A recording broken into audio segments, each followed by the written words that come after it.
stood on the sand of the sea, and I saw a beast rising up out of the sea, having 7 heads and 10 horns, and on his horns 10 crowns, and on his heads a blasphemous name.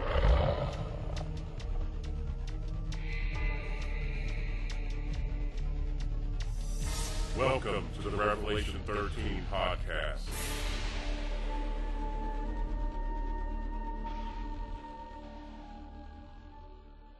Hello and welcome to the Revelation 13 podcast. I'm your host, Mike Hopwood. In 1981, the Raiders of the Lost Ark debuted onto the theater screens, introducing the Ark of the Covenant to millions of people who never knew of its existence in the past, and reintroducing it to Jews and Christians, leaving those who enjoyed the subject of the movie to speculate on just what happened to the Ark. The Ark is first mentioned in the Bible in Exodus 25:10, when Moses is directed by God to assemble the Ark along with the other artifacts that would be used in the tabernacle of God. The tabernacle was basically a portable tent that could be set up anywhere the Israelites would go. It was not until the time of Solomon that the Ark was a set standing structure known as the Temple, and the Temple of Solomon. The Ark was a wood box made from shittah tree, also known as acacia tree. It's the acacia tree. The Egyptians referred to the acacia tree as the tree of life.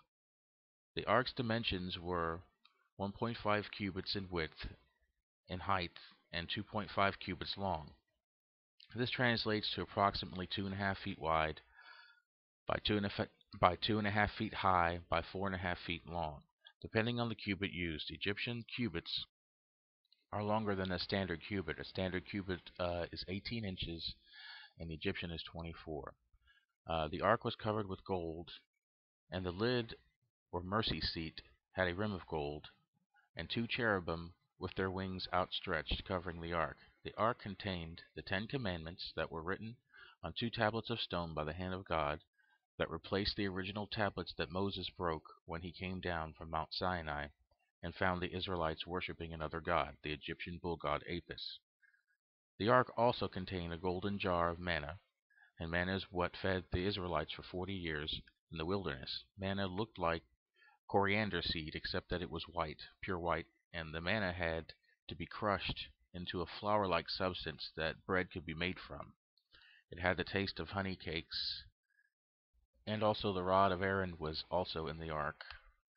In Deuteronomy 31:26, Moses had the Levite priest put the book of the law, the first 5 books of the Bible, inside the side of the Ark, as a testimony against them if they broke its commandments. The Ark was used by Moses to directly talk to God and receive his further commandments for the children of Israel. Moses could actually hear the voice of the Lord from between the cherubim on the mercy seat, as mentioned in Numbers 7:89. God also instructs Moses to limit the times his brother Aaron and future high priest from entering into the presence of the Ark in the Holy of Holies, and that he would appear in the cloud upon the mercy seat in Leviticus 16:2. After the death of Moses, Joshua had the task of leading the Israelites into the promised land, and he told the priests to take the Ark and lead the people over the Jordan River, and that the waters would part when their feet touched the waters. The waters did part, and the priests with the Ark stood in the midst of the Jordan until all had passed, and Joshua set up 12 stone memorial in the midst of the Jordan, where the Ark and the priests stood. The Ark was used in the procession that went around Jericho, and when the Israelites conquered that city in Judges 20:27, it is said that the children of Israel would inquire of the Lord from the Ark in those days. Later in Samuel 4:3, the elders had the Ark removed from its resting place in Shiloh and brought to the Israelite war camp in Ebenezer to help them in their battle with the Philistines. During the fight, the Philistines killed Hophni and Phinehas, the priests carrying the Ark, and took possession of it, and took it to Ashdod and set it up in the house of Dagon, next to the idol of Dagon. The next morning, when the Philistines came into their temple, They found the idol of Dagon fallen on its face before the ark. They returned the idol back to its place, and the next morning the same thing happened, except this time the head and hands had been broken off the idol. And after this the men of Ashdod knew that they could not keep the ark there. They called a meeting of the lords of the Philistines, and they decided to take the ark to Gath, and then they took it to Ekron. But no matter where they went with it, the hand of God was severe against them, and they were smitten with hemorrhoids, boils, and a plague of mice and death. They called their diviners to ask what to do about the ark. The advice was to send the ark back on a cart driven by cows with an offering of gold images with an offering of gold images of mice and the boils that they had afflicted them. They set the ark up in the field of Joshua, the Beth-Shemite. The men of Beth-Shemesh received and rejoiced and gave sacrifices and burnt offerings to the Lord when they found the ark in the field. But curiosity got the better of some of them, and they opened the ark and looked inside it to see the artifacts that it contained. And God struck down 70 of the men.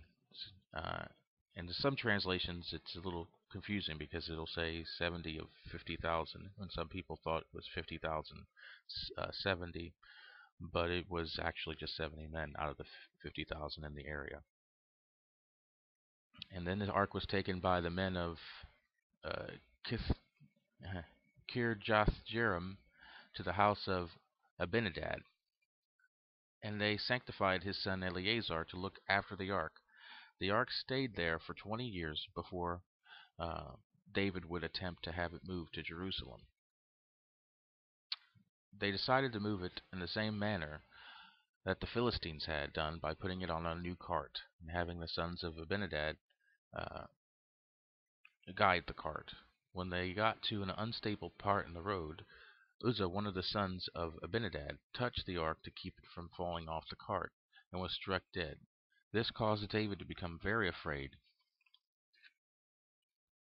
and was at a loss as to how to get the ark to Jerusalem. They put the ark in the nearby house of Obed-Edom, the Gittite, and there it stayed for 3 months. Obed-Edom was greatly blessed during the time that the ark was in his house, and when King David heard of Obed-Edom's blessing, he felt it was time to move the ark to Jerusalem, this time in the proper manner. Having the Levites carry the ark, they sacrificed to the Lord every 6 paces, and brought the ark to Jerusalem with music and great rejoicing. The ark stayed in the tabernacle in Jerusalem until David's son Solomon built the first temple and had the ark set there. The Levites opened the ark to find that the ark was missing the golden pot of manna, Aaron's rod, and the book of the law that Moses had put inside. At some point these items were taken out, possibly by the Philistines or the men of Beth-Shemesh, except that if it were the case, it probably would have been recorded. Uh, Being struck with God's wrath, the more than likely would have returned